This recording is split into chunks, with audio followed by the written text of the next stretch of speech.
This is an Albion Online video about the best solo silver making methods that are completely safe to do. No risk, no worry, no gambling, no any of that crap.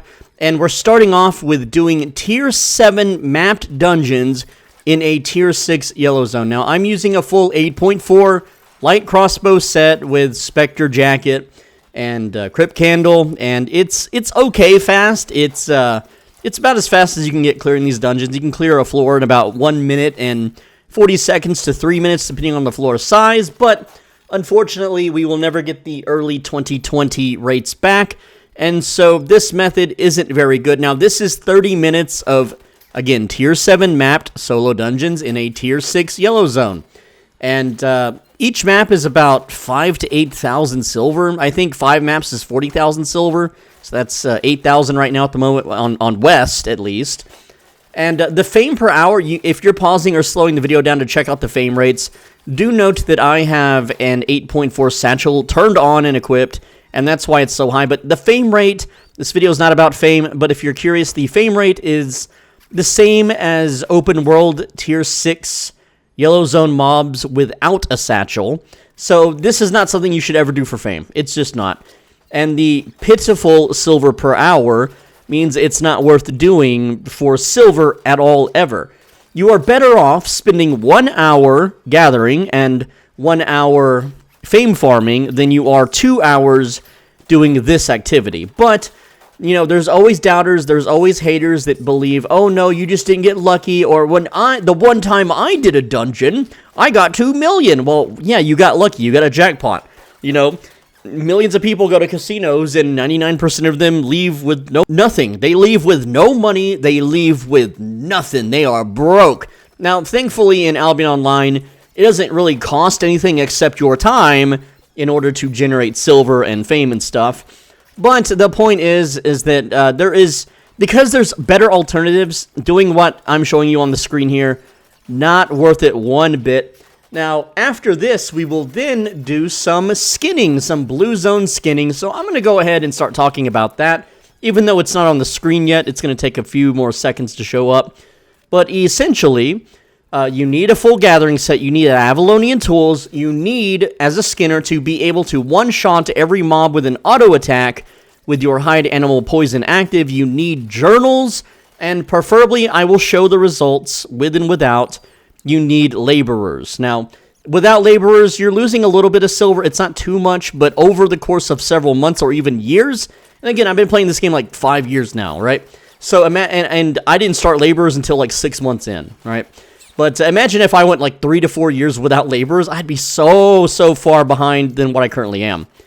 Anyway, you can see here we encountered Uncle Frost, you know, the Christmas boss, and it took 30 whole minutes to find one instance of him. That is very low odds, and yes, I just went over 30 minutes, I know, but I'm finishing the damn dungeon anyway. You can't stop me. I want to see what's in that chest, just as any other player would.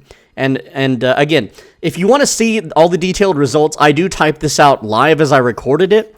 So if you need the info, just pause the video and rewind a bit. It's there, like you can see it in the thumbnail preview, okay? Now again, this is tier 4 skinning in a tier 4 blue zone. I have done massive amounts of testing, and skinning in a tier 4 blue zone makes you more silver than skinning in a tier 5 blue or yellow zone, and more than a tier 6 yellow zone. And from my tests back when I had a guild with a hideout and, you know, people in Discord protecting the zone from gankers and being on high alert for hours at a time, this still makes more silver than skinning in the highest yield tier 8 zone when you have a whole guild protecting you. That's right. This is more silver per hour than skinning in a tier 8 zone. Now, of course, the people in tier 8 zones will say, no, that's wrong, or the people that suck guild toes because their guild master told them Swole Benji's a bad boogeyman are going to tell you, nuh-uh, whenever I skin an 8.3 mammoth and it drops a baby, that's more silver per hour, dude. Yeah, again, congratulations. You went to the casino and you gambled your time. Well, in this game, you gambled your time.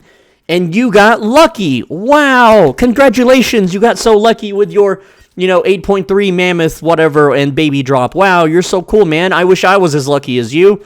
I wouldn't be playing this game if I was. Now, the point is that this method is consistent, and I always show the worst runs. Now, you'll see here that I show the results afterwards. It'll probably go a little bit fast because I'm kind of yap-dollaring this.